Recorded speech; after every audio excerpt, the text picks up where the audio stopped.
திசையும் தேன் சொறியும் மூன்று தமிழ் குமராவும் கோவிலாகும். தினம் தேடி வரும் பக்தர்களின் தெளிவான முதிர்ந்த மனம் முருகா உண்மையிலுமாகும்.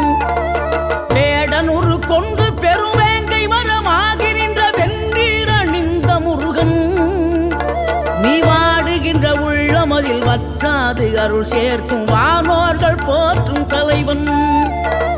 நீரெடுத்த மேனியுடன் ஆறிடத்தில் பேரெடுத்து நினைவெல்லாம் இனிக்கின்றவன், நீ ஓரெழுத்து ஆயுதமாய் ஒளிகின்ற வேலெடுத்து உறுதுணையாய் வருகின்றவன், எனக்கு உறுதுணையாய் வருகின்ற